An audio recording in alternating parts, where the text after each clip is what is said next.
Hello everyone. So अपने quadratic equation के last section में हम लोगों ने देखा था formation of quadratic equation. Like अगर आपको दो रूट्स पता है अल्फा एंड बीटा तो इक्वेशन कैसे फॉर्म करते हो। आज हम स्टार्ट करेंगे उसी का next topic which is common roots. Now obviously common root का मतलब क्या होगा। सो यहाँ पे दो डिफरेंट क्वाड्रेटिक इक्वेशन होगी। पहले मैं आपको एग्जांपल से एक्सप्लेन कर रहा हूँ कि एग्जैक्टली कॉमन रूट्स का मतलब क्या होता है, देन हम देखेंगे उसकी कंडीशन क्या होती है। एग्जाम्पल ऑब्जर्व करना। सपोज मैंने एक इक्वेशन लिखी है x square minus 3x minus 4 equal to 0। एक इक्वेशन और लिख रहा हूं, it is 3x square minus 9x minus 12 equal to 0। Suppose करो फर्स्ट इक्वेशन के रूट है अल्फा 1 बीटा 1, सेकंड इक्वेशन के रूट है अल्फा 2 एंड बीटा 2। सो मैं इनके रूट्स पे कमेंट करने का ट्राई करता हूं। अगर लॉजिकली आपने ऑब्जर्व किया होगा तो आपको दिख गया होगा कि दोनों इक्वेशन तकरीबन सिमिलर है, ठीक है। But there is a difference between similar and same. दोनों सेम नहीं है, दोनों आइडेंटिकल नहीं है, बट दोनों सिमिलर है। कैसे? अगर मैं फर्स्ट इक्वेशन को 3 से मल्टीप्लाई कर दूं तो मुझे सेकंड इक्वेशन मिल जाएगा। देखो आप जरा, 3x स्क्वायर ये हो जाएगा माइनस 9x, ये हो जाएगा माइनस 12, ठीक है। अब मैं इनके रूट्स पे बात करता हूँ, डिस्कस करता हूँ। मैंने एज्यूम किया है कि फर्स्ट इक्वेशन का रूट है alpha 1 and beta 1, second equation का रूट मैंने एज्यूम किया है अल्फा 2 एंड बीटा 2, ठीक है। फर्स्ट इक्वेशन का रूट डिस्कस करते हैं। सो इक्वेशन का रूट हम कैसे निकालते थे? डायरेक्टली फैक्टराइज कर लो इसको। इसी इक्वेशन को I can write X square minus 4x plus X minus 4 equal to 0। इसी को x कॉमन लेके I can write x minus 4 plus 1 common लिया, x माइनस 4 इक्वल टू 0। इसी इक्वेशन को I can write x plus 1 into X minus 4 equal to 0। So यहाँ मुझे value मिले कि इसके रूट्स आ रहे हैं -1 एंड 4, ये दो इसके रूट्स हैं, ठीक है। इस तरीके से ही सेकंड इक्वेशन का भी रूट निकालते हैं। इसको अगर मैं फैक्टराइज करूं तो यहाँ पे आ रहा है अपने पास 36, तो इसको लिख सकते हैं 12 एंड 3। दैट मीन्स इसी इक्वेशन को मैं फैक्टराइज कर सकता हूँ 3x square minus 12x plus 3x minus 12 equal to 0, ठीक है। नाउ इन दोनों में से कॉमन क्या आएगा अपने पास? 3x। सो यहाँ बचेगा x minus 4। You can take again 3 common from this two terms, तो यहाँ बचेगा x माइनस 4 इक्वल टू 0। इसी इक्वेशन को I can write 3x plus 3 the whole multiplied by x minus 4 equal to 0। अब जब 3x प्लस 3 को equal to 0 करेंगे तो मुझे यहाँ मिलेगा x equal to minus 1, that is minus 3/3, और यहाँ पे x इक्वल टू क्या मिलेगा 4। दोनों पार्ट्स को ऑब्जर्व करो, आपको दिखेगा दोनों के रूट्स एग्जैक्टली आइडेंटिकल आए हैं। इसको हम बोलते हैं बोथ रूट्स कॉमन, ठीक है। दो डिफरेंट क्वाड्रेटिक इक्वेशन थी, नो डाउट सिमिलर थी, आइडेंटिफाई हो रहा था, बट दो डिफरेंट क्वाड्रेटिक इक्वेशन थी। दोनों में आपने जब रूट सॉल्व किए, दोनों रूट्स क्या आ गए? Exactly identical. तो इसको हम बोलते हैं condition for both the roots common. Now क्या आपको इन दोनों इक्वेशन में कुछ खास बात दिख रही है अपार्ट फ्रॉम द कंडीशन कि फर्स्ट इक्वेशन को 3 से मल्टीप्लाई किया तो सेकंड बना? सो यहाँ पे कैसा है कि आपने रूट निकाल के चेक कर लिया। सपोज करो मैंने आपको इक्वेशन नहीं दिए, मैंने आपको बोल रखा है a1x square plus b1x plus c1 equal to 0। ये एक इक्वेशन है। And a2x square plus b2x plus c2 equal to 0, this is second equation. Now मुझे बताओ condition for these two equation to have both the roots common. मतलब इन दोनों equation के अगर दोनों रूट कॉमन है तो कंडीशन क्या होगी? अब समझो कंडीशन का मतलब क्या होता है। ऑब्वियसली इस पूरे इक्वेशन वाले प्रोसेस में x तो अपना वेरिएबल है जिसका हम वैल्यू पुट करते हैं, जिसको हम जो भी सॉल्यूशन निकालते हैं। a1 b1 c1 वर आर्बिट्री कांस्टेंट, डिस्कस किया हमने स्टार्टिंग में, same as a2 b2 and c2 constant से बेसिकली, ठीक है। कंडीशन का मतलब होता है कि जो आपकी कांस्टेंट है उनमें क्या रिलेशन होगा such that these two equation possess same root. तो इसके दोनों रूट्स क्या हो जाए अपने पास कॉमन। ध्यान रखो अभी हम लोग फर्स्ट डिस्कस कर रहे हैं बोथ द रूट्स कॉमन, तो उसी कंडीशन लिखते जा रहा हूं। अब इस एग्जांपल से ऑब्जर्व करना, आप उस कंडीशन को रिलेट कर सकते हो। आई वुड से यहाँ पे इन दो इक्वेशन की दोनों रूट कॉमन तब होंगे जब अपने पास a1 upon a2 equal to होगा b1 upon b2 equal to होगा c1 अपॉन c2। इसी कंडीशन को हम बोलते हैं condition for both roots common. Condition for both roots common, मतलब अगर किसी भी क्वेश्चन में आपको बोला है कि दो क्वाड्रेटिक इक्वेशन है और उसके दोनों ही रूट्स कॉमन है, दोनों रूट सेम है अपने पास, दोनों इक्वेशंस के करस्पॉन्डिंग, सो उस दोनों इक्वेशन में रिलेशन कैसा होना चाहिए, a1 upon a2 should be equal to b1 upon b2 should be equal to c1 upon c2। इसी को हमने एग्जांपल के फॉर्म में देखा कि दो इक्वेशन दिखने में डिफरेंट थे, बट जब मैंने उसके रूट निकाले तो दोनों रूट एग्जैक्टली क्या आया, सेम। इसका भी रूट आया -1/4, इसका भी रूट क्या आया -1/4। अब उस रिलेशन को क्रॉस चेक करते हैं। 1/3 ये आएगा first part, second part should be -3/-9, मतलब ये भी क्या हो गया 1/3। थर्ड पार्ट -4/-12, ये भी क्या हो गया 1/3। क्या मैच कर रहा है अपने पास कंडीशन। सो इसी को हम बोलेंगे कॉमन रूट्स के अंदर केस 1। केस 1 मतलब क्या हो गया बेसिकली अपने पास वो केस जब हम लोग बोथ द रूट्स कॉमन को डिस्कस कर रहे थे ना। उसमें एक केस और एग्जिस्ट करेगा, तो नेक्स्ट इसको देखते हैं। ओके, अब इसी सिस्टम का देखते हैं केस 2। ना केस 2 में क्या डिफरेंस है वो देखना। अगेन एग्जांपल से स्टार्ट करता हूं।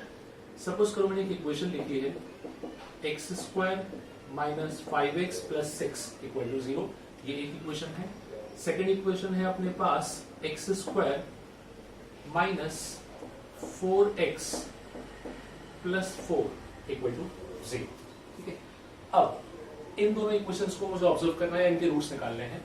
लेट अस से फर्स्ट इक्वेशन का रूट मैंने अज्यूम किया α1 β1, सेकेंड इक्वेशन का रूट मैंने अज्यूम किया α2 β2।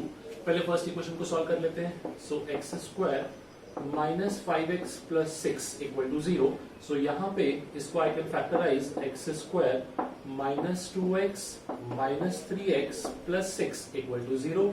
x कॉमन लिया, सो x - 2 -3 कॉमन लिया, x - 2 = 0। So x - 3 into x - 2 = 0। That means x = 3 या फिर x = 2। ये आएंगे इसके दो रूट्स। ठीक है, सिमिलरली सेकंड इक्वेशन को भी सॉल्व कर लेते हैं।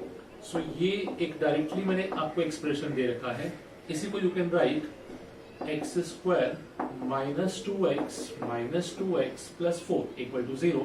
You can take x common, तो यहाँ पे आ जाएगा x - 2 -2 common, again x - 2 = 0। So यहाँ पे जो फैक्टर्स हैं वो कुछ ऐसे बनेंगे x - 2 into x - 2, दोनों फैक्टर सेम बनेंगे। द रीजन इज कि ये लिखा हुआ था x - 2 का होल स्क्वायर। ठीक है, सो यहाँ जो रूट आया है वो रूट बेसिकली 2,2, दोनों रूट सेम ही आ गए एक्चुअली, और कुछ नहीं हुआ। बट अब इस केस में अगर ऑब्जर्व करोगे तो इक्वेशन 1 और इक्वेशन 2 दोनों में एक रूट कॉमन है। लाइक दोनों का एक रूट 2 सेम है, सेकेंड रूट दोनों का अलग अलग है। ठीक है, तो इसको हम बोलते हैं condition for one common root. Now जैसे हमने फर्स्ट केस देखा था कि जब दोनों रूट कॉमन थे तो हम लोगों ने क्या किया, a1/a2 = b1/b2 = c1/c2 किया था। क्या यहाँ कोई रिलेशन दिख रहा है? लाइक वहां पे कैसा हुआ था कि इक्वेशन सिमिलर दिख रही थी हम लोगों को कि हाँ एक इक्वेशन को कुछ मल्टीप्लाई किया, सेकंड इक्वेशन बन गया। पर क्या यहाँ पे कुछ आपको ऐसा ट्रिक दिख रहा है? तो I would say directly observe मत करो, यहाँ पे कुछ ऐसा कंडीशन है ही नहीं अपने पास। नाउ इसका केस थोड़ा सा टिपिकल होता है। सो इसके केस का आंसर कैसे लिखते हैं वो समझना। इसका एक शॉर्ट ट्रिक है, पहले मैं आपको वो सिखाता हूँ कि शॉर्ट ट्रिक कैसे बनता है। ठीक है, सबसे पहले आपको लिखना है α², नेक्स्ट आपको लिखना है अल्फा, और नेक्स्ट आपको लिखना है 1। ठीक है, अब ये क्या है समझना, और यहां से कैसे अपने को आंसर मिलेगा। अल्फा जो है ये बेसिकली इन दोनों इक्वेशन का एक कॉमन रूट है। हमने खुद बोला ना कि एक कॉमन रूट आना चाहिए, तो डेफिनेटली एक वैल्यू होगा जो दोनों इक्वेशन को सेटिस्फाई करेगा। नाउ पहले मैंने लिखा हुआ है α²। सो आप क्या करोगे, दोनों इक्वेशन को साइमल्टेनियसली ऑब्जर्व करना। α² है तो ये x² का टर्म कवर कर दो। ठीक है, इसको भूल जाओ बिकॉज उसके अपॉन का टर्म लिखना है आपने को। अब ये जो बाकी टर्म्स बचे हैं, आप सिर्फ कांस्टेंट को या कोएफिशिएंट को ऑब्जर्व करोगे, आप कोई वेरिएबल को नहीं देखोगे। ठीक है, लाइक मुझे करना होता है cross multiplication and subtraction. Observe करोगे क्रॉस मल्टीप्लिकेशन -5 × 4। ठीक है, -4 × 6, समझना क्रॉस मल्टीप्लिकेशन एंड सब्ट्रैक्शन। सो α² जब था तो मैंने x² टर्म कवर किया, और अपॉन में मैं क्या लिख रहा हूं -5 × 4, देन माइनस में -4 × 6। ठीक है, ये कब लिखा, जब α² कवर किया या x² कवर किया। नेक्स्ट टर्म क्या दिख रहा है आपको, अल्फा। अब x कवर कर दो, अब कोएफिशिएंट को ऑब्जर्व करो। सो x² नहीं देखना, आगे क्या लिखा हुआ है 1, तो 1 × 4 पहले आएगा अपने पास 1 × 4, next is -1 into 6 next is constant term. जब कांस्टेंट टर्म दिख रहा है तो कांस्टेंट टर्म को और कर दो। अब क्या करोगे 1 into -4, सो यहां आ जाएगा अपने पास 1 into -4 माइनस 1 into -5, सो 1 into -5। अब इसको सिंप्लीफाई करो, एक्सप्रेशन को देखो क्या बनता है। अल्फा स्क्वायर अपॉन यहां आ जाएगा -20 and +24 equal to minus alpha upon 4 - 6 equal to 1 upon -4 + 5। Finally मैं इस इक्वेशन को लिखता हूं alpha square upon 4 equal to alpha upon 2 equal to 1। देखो हम लोगों ने क्या डिस्कस किया था कि ये जो अल्फा है ये क्या डिनोट करेगा, कॉमन रूट। जरा इस कंडीशन को सॉल्व करो। अगर अल्फा अपॉन 2 इक्वल टू 1 है, दैट मीन्स अल्फा क्या आ गया, 2 आ गया। इसका मतलब ये हुआ कि अल्फा अपना कॉमन रूट डिनोट कर रहा है। सो आप खुद देखो इन दोनों इक्वेशन में कॉमन रूट क्या था अपने पास, एक कॉमन रूट था, दैट वाज 2। सो ये कंडीशन होती है जिससे हम कॉमन रूट निकाल भी सकते हैं और कॉमन रूट की कंडीशन भी बना सकते हैं। आप बोलोगे सर ठीक है, इससे तो अल्फा इक्वल टू 2 मिला, इसका सिग्निफिकेंस क्या है? आई वुड से इसका भी सिग्निफिकेंस है। आप चाहो तो इन दोनों इक्वेशन को सॉल्व करो। जब इन दोनों को सॉल्व करोगे अल्फा से अल्फा, एक अल्फा कैंसिल, वापस अल्फा इक्वल टू 2 आ जाएगा। सो यहां से अपने को एक कंडीशन मिलती है and this is the exact condition for one common root. ठीक है, ये अपना वन कॉमन रूट कंडीशन था। ये जो मैंने एक्सप्लेन किया है ये सिर्फ एक एग्जांपल है। नाउ अब इसी को जनरलाइज फॉर्म में हम समझ लेते हैं कि अगर इक्वेशन में आया तो इसको सिंप्लीफाई कैसे करना है और इसको आगे यूज कैसे करना है।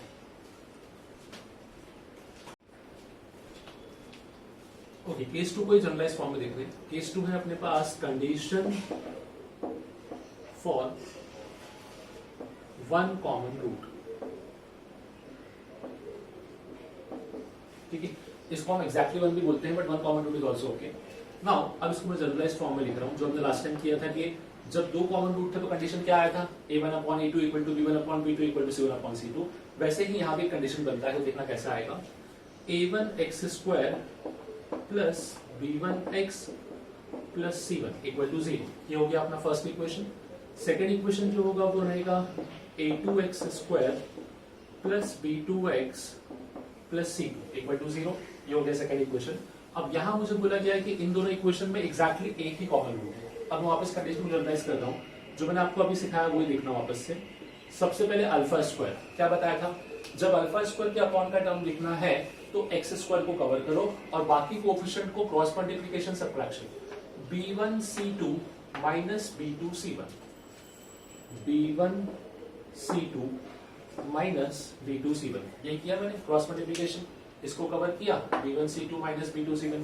नेक्स्ट टर्म यहाँ पे केयरफुल रहना, कोई नेगेटिव मिस कर देते हो।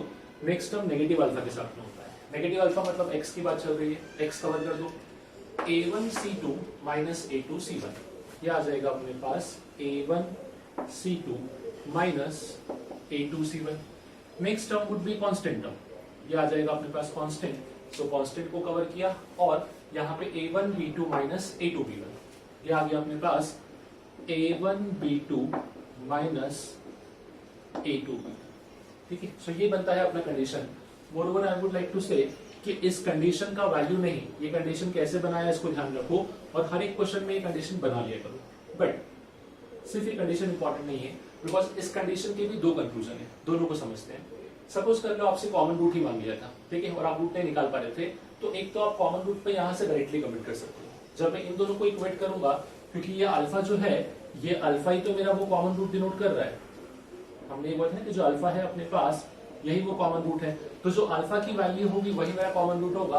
अल्फा की वैल्यू कैसे निकाल सकता हूं मैं, क्या इसी को I can write minus alpha is equal to, इन दोनों को शिफ्ट किया, a1c2 minus a2c1 whole upon a1b2 minus a2b1 and finally I can write alpha का वैल्यू एज, इस माइनस को यहां ले जाता हूं, so a2c1 minus a1c2 whole upon a1b2 minus a2b1।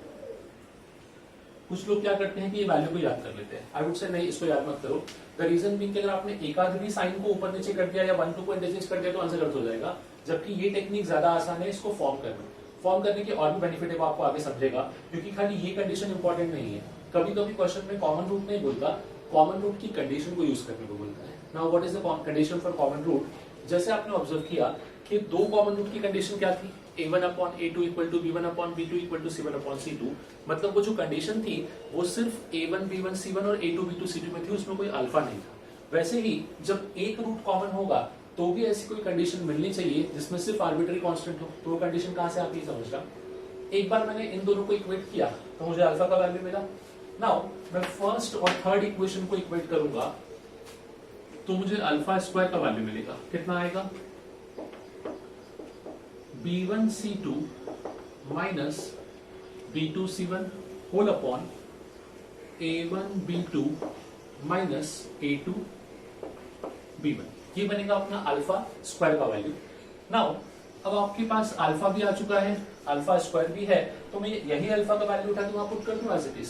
सो अल्फा का वैल्यू पुट करता हूं a2c1 minus a1c2 the whole divided by a1b2 minus a2b1 the whole square equal to b1c2 minus b2c1 whole upon a1b2 minus a2b1।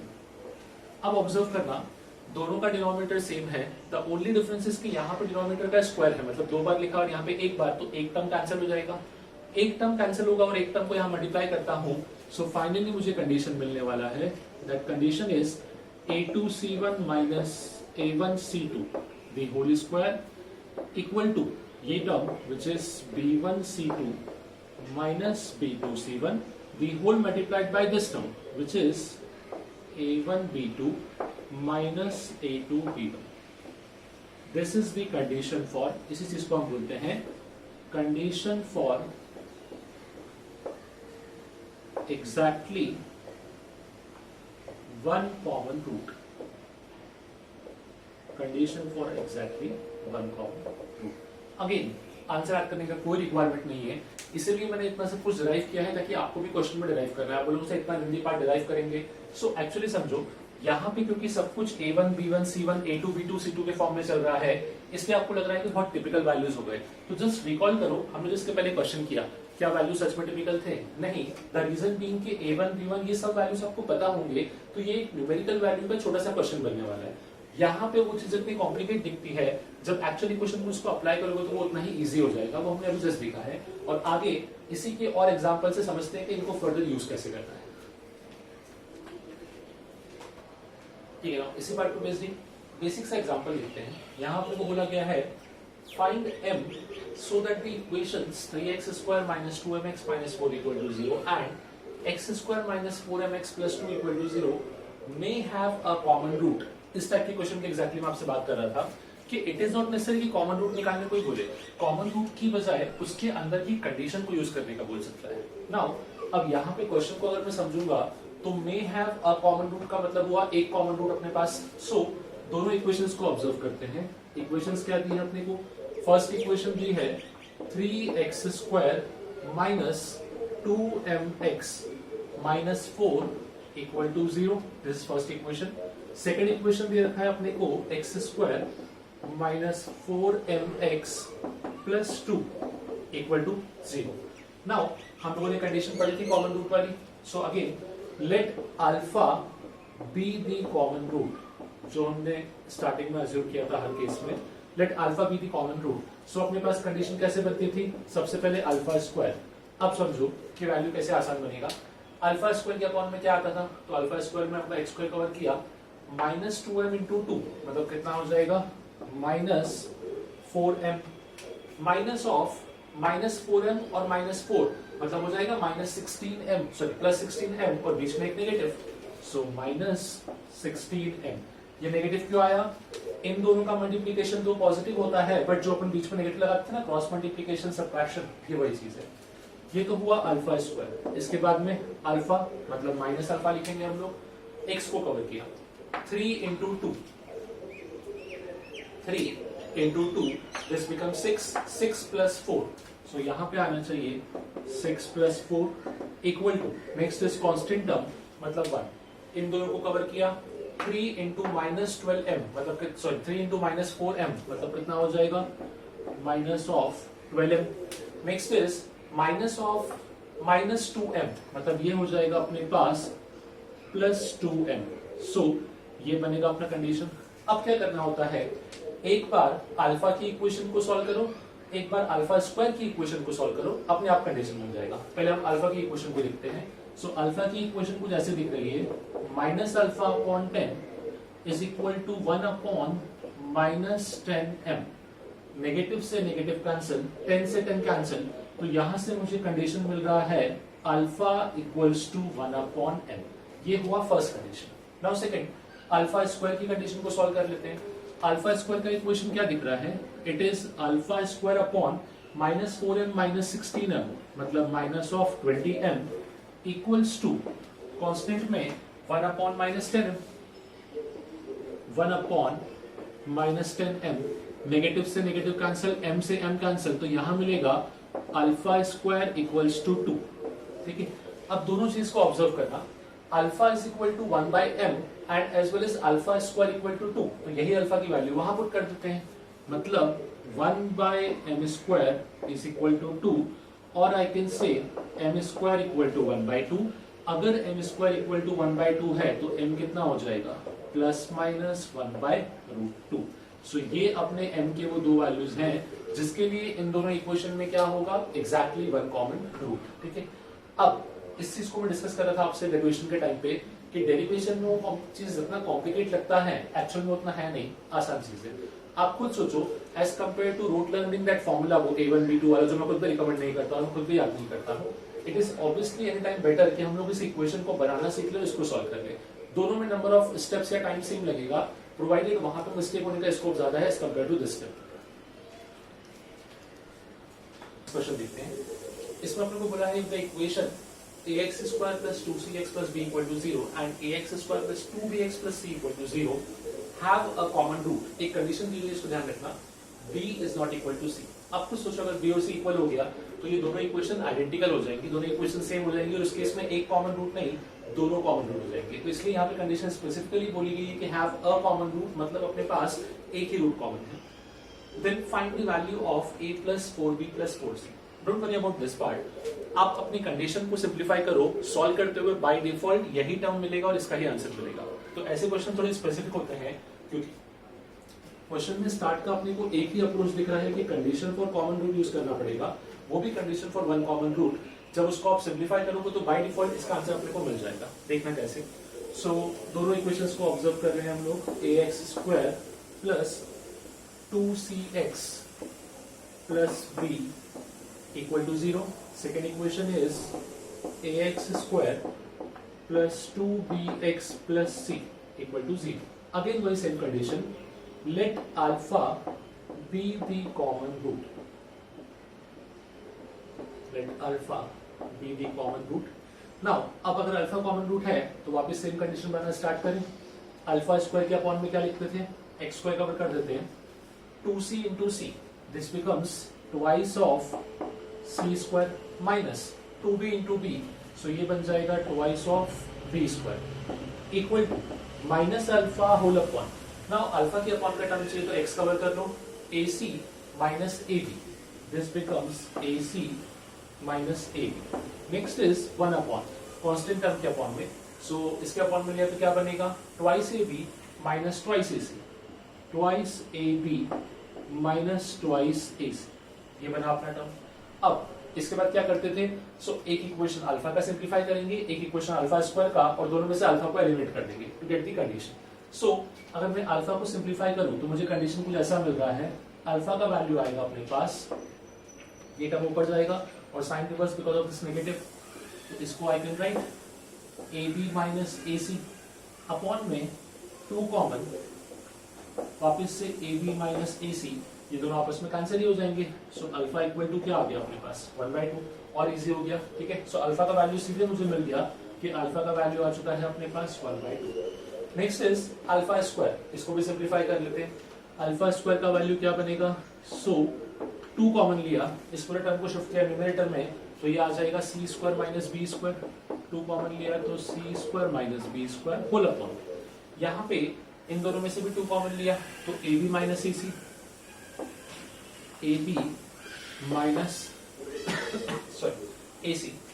Now इन दोनों का 2 cancel, alpha square is equal to, क्या इसी को I can write c minus b into c plus B whole upon, इन दोनों में से ए कॉमन आ रहा है, मैं एक काम करता हूँ माइनस ए कॉमन लेता हूँ। आपको समझेगा ऐसा क्यों किया, बिकॉज जब माइनस ए कॉमन लोगे तो अब ये बी नेगेटिव हो जाएगा और ये सी पॉजिटिव हो जाएगा, तो फाइनली ये कुछ ऐसा बन जाएगा जिससे सी माइनस बी से सी माइनस बी कैंसिल हो जाएगा। आपको आंसर दिखेगा alpha square is equal to C plus B upon minus A, alpha square is equal to C plus B whole upon minus A. Now alpha का value कितना आया है 1/2, alpha 1/2 तो alpha square कितना हो जाएगा 1/4, that means 1/4 is equals to c plus B upon minus A, minus a को यहाँ शिफ्ट किया तो minus a is equal to 4b plus 4c, इसको अरेंज कर लो। सो फाइनली अपने को आंसर दिखेगा a plus 4b plus 4c equal to 0। और देखो क्वेश्चन में यही चीज अपने से पूछी गई थी। देखो ये क्वेश्चन स्पेसिफिक होते हैं क्योंकि ऐसे में हमको पता है कि जब हम सिंप्लीफाई करने वाले हैं तो नो डाउट हमको एबीसी का वैल्यू मिलेगा ही, हमको सिर्फ उसमें इक्वेशन मिल सकती है और अपने से अगर मुझे इक्वेशन पूछी गई है तो वही इक्वेशन बनेगी। आप कुछ सोचो, अगर इसमें खाली a प्लस 4b बोलता तो हम कमेंट नहीं कर पाते, बिकॉज अपने पास पर्टिकुलरली एक ही इक्वेशन बना है a plus 4b plus 4c equal to 0। तो इस पार्ट का आंसर हो गया अपने पास the value of a plus 4b plus 4c should be equal to 0। Okay, next question देखते हैं। यहाँ अपने को बोला गया है if x square plus a x plus B c equal to 0 and x square plus b x plus a c equal to 0 have a common root then prove that their other roots satisfies the equation this। ठीक है, question को पहले समझना। Question में अपने को दो equation दे रखी है already. First equation is x square plus a x plus B c equal to 0। Second equation दी है x square plus b x plus a c equal to 0। Now as per the question ये बोला गया है कि इन दोनों में एक कॉमन रूट है, पर जो इनकी बाकी दोनों की एक एक अलग रूट है वो रूट उस इक्वेशन को सेटिस्फाई करते हैं। तो हम लोग एक काम करते हैं, लेट अस से फर्स्ट इक्वेशन के रूट्स को अज्यूम कर लेते हैं अल्फा एंड बीटा और सेकेंड इक्वेशन के रूट्स को अज्यूम कर लेते हैं अल्फा एंड गामा। ऐसा क्यों किया, बिकॉज दोनों में एक रूट कॉमन था, दोनों का अल्फा क्या हो गया common root and beta and gamma दोनों का अपना इंडिविजुअल रूट है। मुझे ये प्रूफ करना है कि जो बीटा और गामा है वो इस इक्वेशन के रूट्स है बेसिकली। ठीक है, चल स्टार्ट करने के लिए कोशिश करते हैं कि पहले अल्फा निकालने को क्वेश्चन आसान हो जाएगा उससे। अल्फा मतलब कॉमन रूट फाइंड आउट करना है, तो अपने को एक ही कंडीशन पता है अल्फा स्क्वायर अपॉन क्या आएगा अल्फा स्क्वायर के अपॉन में एक्स स्क्वायर कवर किया a इंटू ए सी, मतलब ये हो गया a square c minus b into b c, so b square c equals to minus alpha upon alpha का टर्म चाहिए अभी, सो 1 इंटू ए सी मतलब a c minus 1 into b c, so this becomes b c equals to 1 upon constant term cover किया b minus a, so this becomes b minus a। now मुझे सिर्फ alpha पे ही comment करना था, सो मैं इस equation को ही या इस एक्सप्रेशन को ही सॉल्व कर लेता हूँ। क्या इसी को I can write minus alpha equal to a c minus b c whole upon b minus a. इस नेगेटिव को यहाँ शिफ्ट करते हैं और सी कॉमन लेते हैं, सो क्या मिलेगा alpha equals to C common लिया और नेगेटिव को शिफ्ट किया तो b बन जाएगा पॉजिटिव और a बन जाएगा negative whole upon again b minus a. b minus a से b minus a cancel, so अपना alpha that means common root का वैल्यू क्या आ रहा है अपने पास c। सो एक चीज समझ गया कि कॉमन रूट क्या मिल गया अपने को c। नाउ फर्स्ट इक्वेशन को ऑब्जर्व करना, क्या हमने पढ़ा है product of root, sum of root, product of roots. So हमको पता है कि जब भी प्रोडक्ट ऑफ रूट निकालते तो वो क्या आता था c अपॉन a आता था। तो जब मैं फर्स्ट इक्वेशन में प्रोडक्ट ऑफ रूट्स पे कमेंट करूंगा तो मेरा अल्फा इंटू बीटा का वैल्यू कितना आना चाहिए था constant upon coefficient of x square, तो कांस्टेंट कितना हो गया bc। ये समझे कैसे किया, मैंने डायरेक्टली कमेंट किया फर्स्ट इक्वेशन की प्रोडक्ट ऑफ रूट्स पे। नाउ अल्फा का वैल्यू कितना आया है c, अगर अल्फा c है तो क्या आई कैन से बीटा का वैल्यू होना चाहिए b, तो यहां से मुझे जो इसका सेकंड रूट था बीटा वो मिल गया। यही सेम प्रोसेस को मैं सेकंड इक्वेशन में भी रिपीट करता हूँ। सेकंड इक्वेशन में वापस से हम निकालेंगे क्या product of root, so alpha into gamma, अब इसका वैल्यू कितना आएगा, AC अपॉन 1, मतलब यहां आ गया अपने पास AC। ठीक है, अगर अल्फा इंटू गामा AC है तो क्या मैं लिख सकता हूं कि जो अपना गामा का वैल्यू होगा वो कितना आ जाएगा, A। सो ये हो गया अपना गामा का वैल्यू। नाउ अल्फा या बीटा और गामा दोनों का वैल्यू अपने को मिल चुका है। अब अपने को चेक करना है कि क्या ये वैल्यू इस इक्वेशन को सेटिस्फाई कर रहा है कि नहीं कर रहा है। सो अगर ये वैल्यू इस इक्वेशन को सेटिस्फाई करेगा तो इसका रूट होगा, अदरवाइज नहीं होगा। जब मैं इस b को यहां पुट करता हूं तो क्या बनेगा देखना, x की प्लेस पे B square plus B C plus A B is equal to 0। अब आप यहां पे एक चीज समझना, डायरेक्टली पुट करने से बेटर है कि मैं एक चीज और ऑब्जर्व करूं, मैंने यहाँ पे अल्फा की कंडीशन तो सॉल्व की थी पर मैंने कांस्टेंट टर्म को चेक ही नहीं किया था, या फिर मैंने कंडीशन से अल्फा स्क्वायर तो निकाला ही नहीं था। सो एक बार अल्फा स्क्वायर में निकालते भी उसका भी यहाँ पे यूज आएगा, तो उस पार्ट को भी समझ लो। नाउ इसी पार्ट से मैं अगर अल्फा स्क्वायर को सॉल्व करूं सो अल्फा स्क्वायर का वैल्यू कितना आना चाहिए, ये टर्म यहाँ पे आ जाएगा और इन दोनों में कॉमन क्या है, c। सो बचेगा अपने पास a square minus b square whole upon b minus a।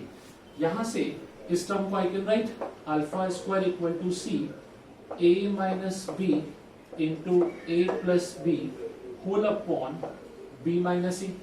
Now ये दोनों कैंसिल हो सकते हैं but with negative sign only. So इसको मैं अरेंज कर देता हूं, यहां मुझे मिलेगा alpha square equal to minus c times a plus b।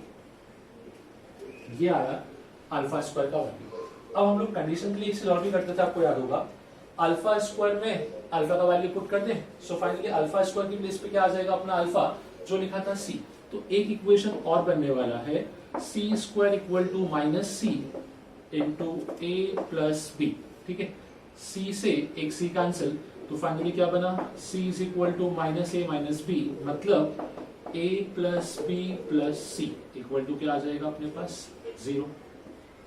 ये एक कंडीशन और है। अब देखो क्वेश्चन में क्या बोला गया था कि जो इनके अलग अदर रूट्स हैं बीटा और गामा, उससे जो इक्वेशन बनेगा वो ये होना चाहिए। क्या हमने फॉर्मेशन ऑफ इक्वेशन पढ़ रखा है ऑलरेडी। इक्वेशन फॉर्म कैसे करते थे, equation X square minus S X plus P equal to 0।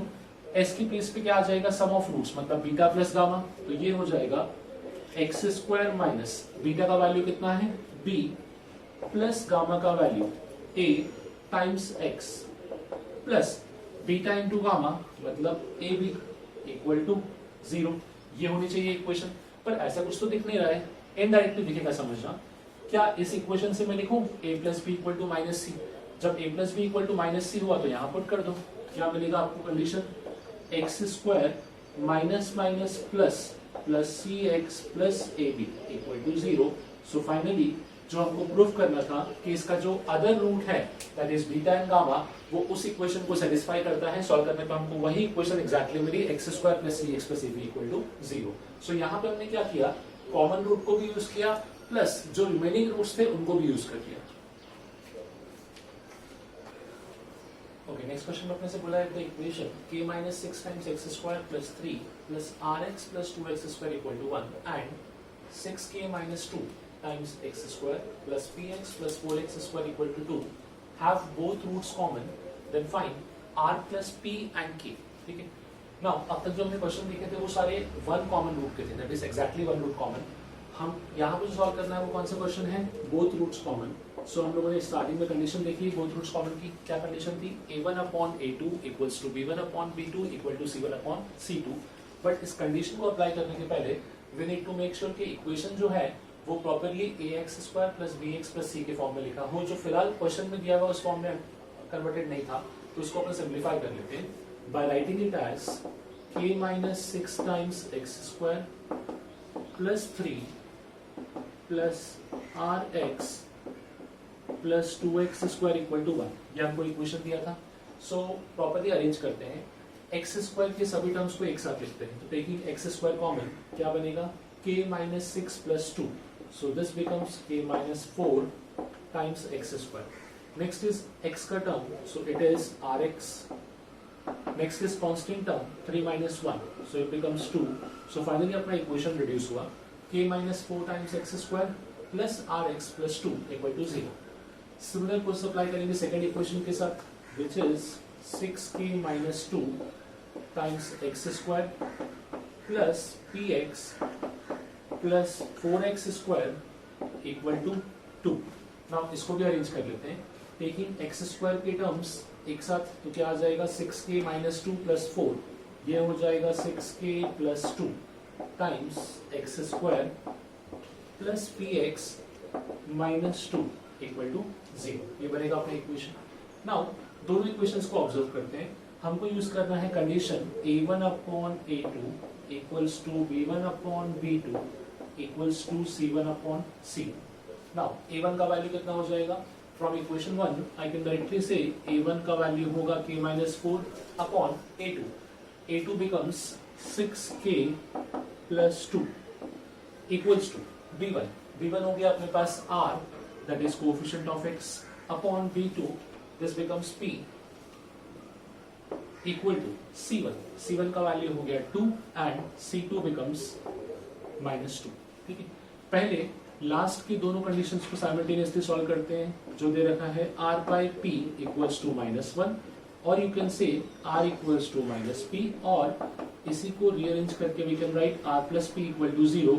ये था अपना फर्स्ट पार्ट कि r प्लस p का वैल्यू क्या होगा। So from this condition I can directly say कि r प्लस p का वैल्यू कितना हो जाएगा इक्वल टू 0। अब मैं फर्स्ट और थर्ड पार्ट को साइमल्टेनियसली सॉल्व करता हूँ।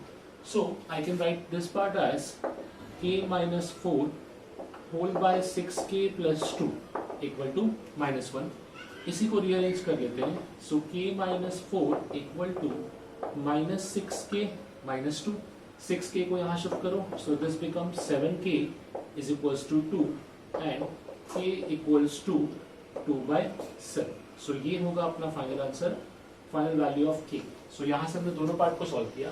First is r plus p, उसका वैल्यू आया अपने पास 0। Second is k, that is 2/7। So इस क्वेश्चन में हमने कंडीशन कौन से यूज किया? Condition for both the roots common. So this was all about कि कॉमन रूट्स को चेक कैसे करते हैं, एग्जैक्टली वन कॉमन रूट को सॉल्व कैसे करते हैं, और बोथ द कॉमन रूट्स के क्वेश्चन को अप्लाई कैसे करते हैं।